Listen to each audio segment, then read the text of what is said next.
예수님이 십자가에 못 박힐 때 왜 하나님이 침묵했을까요?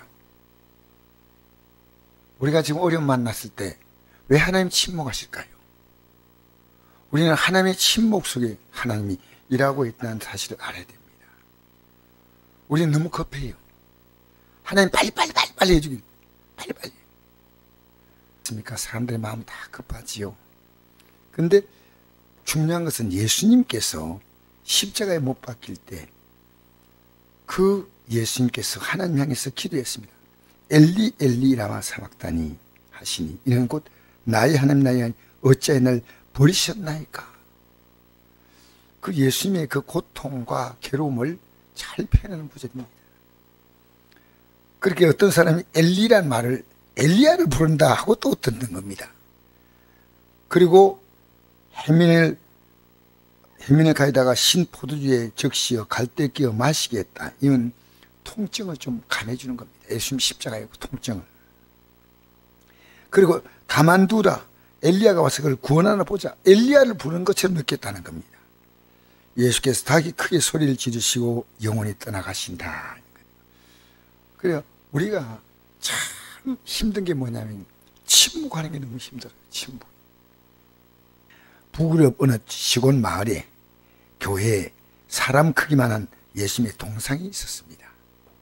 그 예수님 동상 앞에 기도하면 소원이 잘 이루어진다는 소문이 나서 많은 사람이 찾아왔어요. 그래서 수많은 사람들이 와서 기도하고 또 자기 소원을 말했는데, 그 교회 문지가 예수님이 서 있는 곳에 하면 자기도 서 있고 싶는 것이 소원이었어요. 그래서 예수님께, 예수님, 제가 예수님이 그 자리에, 예수님의 동상이 있는 그 자리에 제가 서서 사람들이 제 앞에 손을 비는 것을 제가 보고 싶습니다. 여러 날 기도를 했는데 진짜로 음성이 들렸대요. 그래, 내가 하도 소원을 말하니까 딱 하루만 너와 자리를 바꾸겠다. 근데 나와 한 가지 약속을 해야 된다.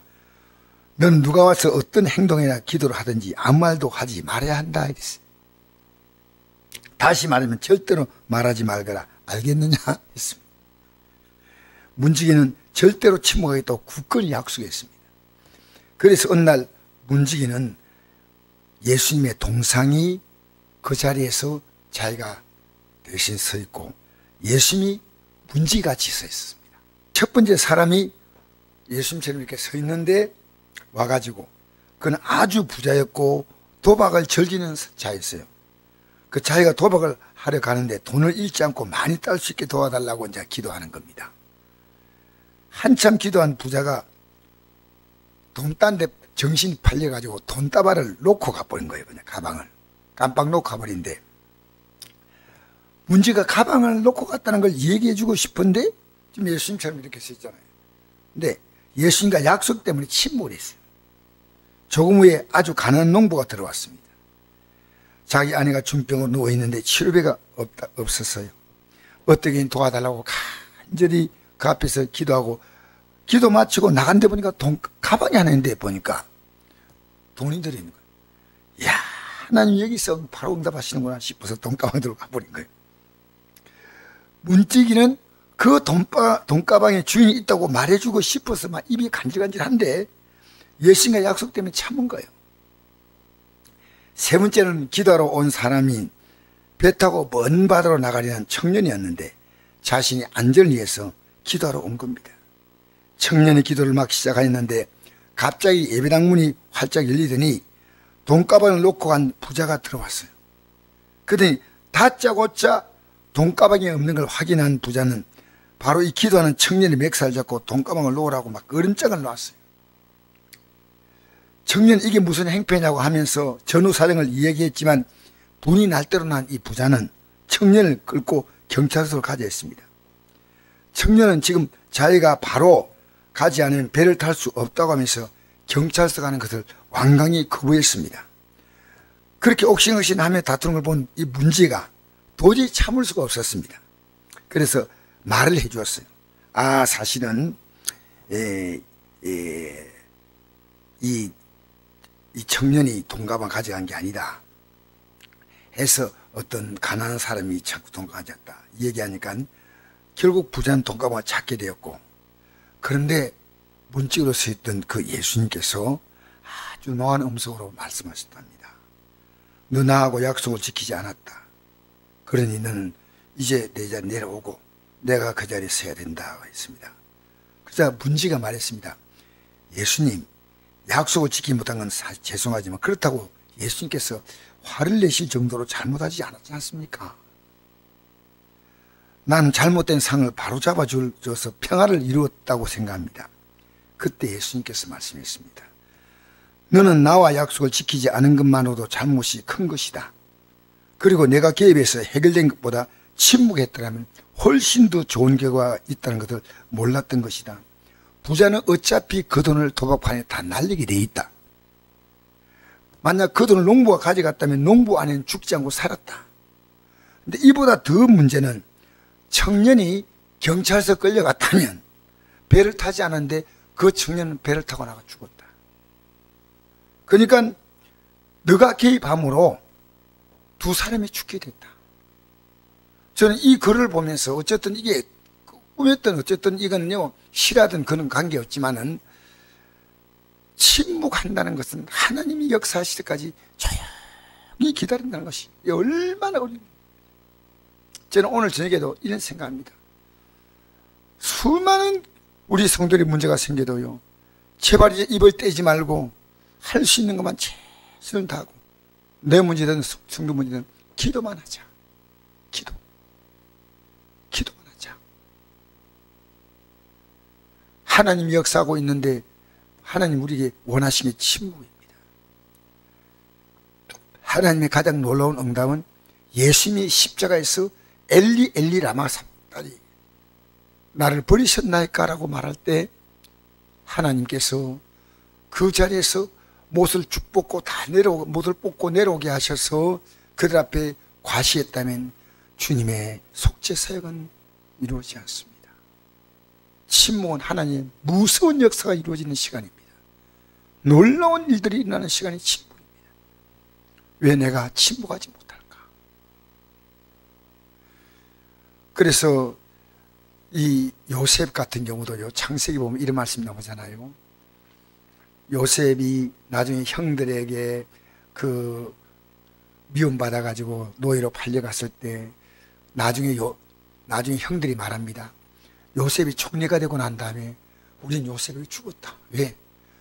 그때 요셉이 형들에게 액을 먹거라며 살려달라고 빌 때 우리는 외면하고 그를 노예로 팔아버렸는데 이제 그 요셉이 총리가 되었다.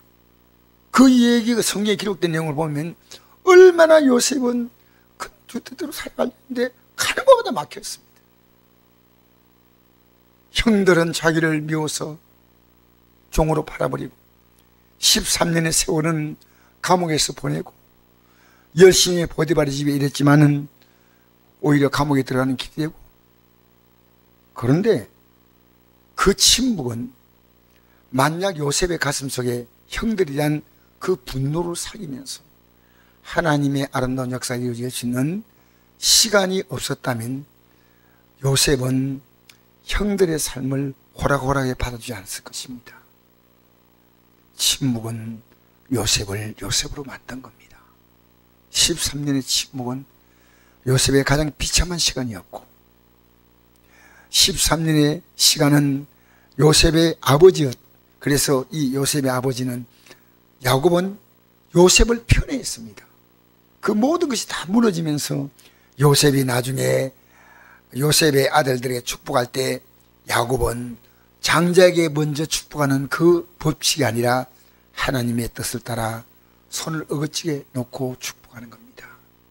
이제는 하나님의 뜻을 따라서 남은 생을 살겠다. 그 13년의 야곱의 고통은 그 사랑하는 아들 요셉이 그렇게 잘 됐다는 걸 꿈에도 모르고 나는 죽은지 산지 모른다 했지 않습니까?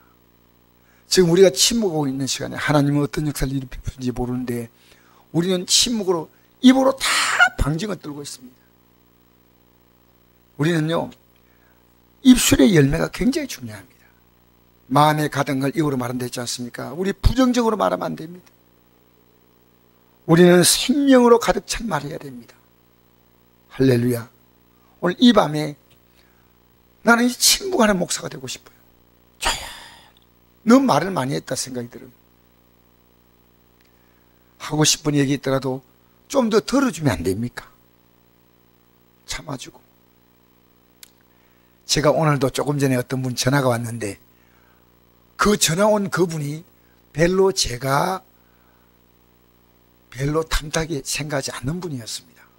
근데 전화를 받으면서 그분이 다른 분이에게 얘기를 하는데 그 다른 분이 우리에게 간혹가다 한 번씩 나오는 분인데 자기가 그분 앞에 참 내가 퉁명스럽게 전화를 받지 않고 그냥 이렇게 마음은 별로 안 그래도 이렇게 담담하게 편안하게 받았거든요. 근데 목사님이 참 훌륭한 분이라고. 그래서 저는 훌륭하지 않다고. 제가 이게 좀 그동안에 다 가만히 침묵하면서 지나가면 하나님이 이룰 수 있는 일에 내가 하나님의 열을 그 사를 방해하지 않았나 생각합니다. 자, 침묵한다는 거. 침묵은 말하는 게 아닙니다. 기도의 시간입니다. 침묵은 잠잠히 하나님 바라보는 시간입니다. 만약 침묵하는 시간에 포기하면 침묵 아닙니다. 하나님이 하시를 바라보는 게 침묵이지 내가 정말 이제 말도 하기 싫고 그게 아니고 하나님이 하는 것을 잠잠히 바라보는 겁니다. 로마서 8장 28절에 우리가 알거니와 하나님을 사랑한 자 곧 그의 뜻대로 부르심을 입은 자인 모든 것이 합력하여 선을 이룬다 했습니다. 우리는 하나님이 원하시는 침묵 다 포기하고 말하기 싫어 이제는 그게 아니고요. 하나님 향해서 기도하는 것이 침묵이에요. 사람 향해서 할 수 있는 말은 줄이고 하나님 향해서 입을 여는 게 침묵이에요. 하나님 향해서 입을 열어야 됩니다. 오늘 이 밤에 우리는 하나님께 대한 침묵은 기도하는 겁니다. 우리 예수님은 십자가에서 침묵하지 않았습니다. 하나님은 침묵하셨지만 그러나 그 침묵은 예수 그리스도를 만왕의 왕이 되며 만주의 주가 되시게 하신 줄 믿습니다. 그래서 오늘 이 밤에도 우리는 기도합시다. 우리는 얼마나 판단하기 좋아하는지 모릅니다. 우리는 정지하기 좋아하는지 모릅니다. 이 세상은 문제가 많습니다. 오늘 어떤 분이 저인데 글을 올렸는데 그 글이 뭡니까? 이 나라의 좌파 우파를 가지고 막 해서 제가 그분에게 답을 보냈습니다. 우리는 좌파도 우파도 아니고 예파입니다. 예수님 파입니다. 이 세상엔 정치만 바뀌어도 될 문제가 아니고 우리 사회가 지금 얼마나 많이 문제가 있는지 정치뿐이 아니고 언론, 방송, 연예계, 법조계, 심지어 교회 안에까지 우리의 사회의 모든 잘못된 부분은 구석구석까지 다 들어가 있는데 왜 정치인들 몇 사람 바꾸면 바꿔? 아니에요. 우리는 기도할 뿐입니다. 우리가 할 수 있는 기도할 뿐입니다. 했더니 이분이요 고맙습니다 하는 답을 보냈어요. 우리는 기도합니다. 우리는 침묵하지 않습니다. 하나님께 기도합니다. 이보다 더 큰 침묵이 없습니다. 오늘 이 밤에 나오신 귀한 성도님들 저는 아니하고 저하고만 오늘 기도할 줄 생각인데 이렇게 귀한 분들이 나오셔서 너무나 감사하고 우리 오늘 이 밤에 세상을 위해서는 침묵하고 하나님께 입을 열어야 됩니다. 이게 기도가 하나님에게 입을 여는 게 기도입니다.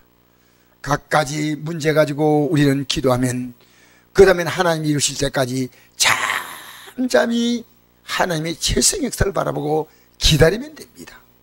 할렐루야. 조급하게 함부의 입으로 하나님의 역사를 가로막는 이상한 행동을 하면 안 되고요. 하나님의 선한 역사가 나타날 때까지 잠잠히 기다리는 어떻게 기도하면서 기다리는 감사하면서 기다리는 희망 가운데 기다리는 이 기도가 되기를 축복합니다.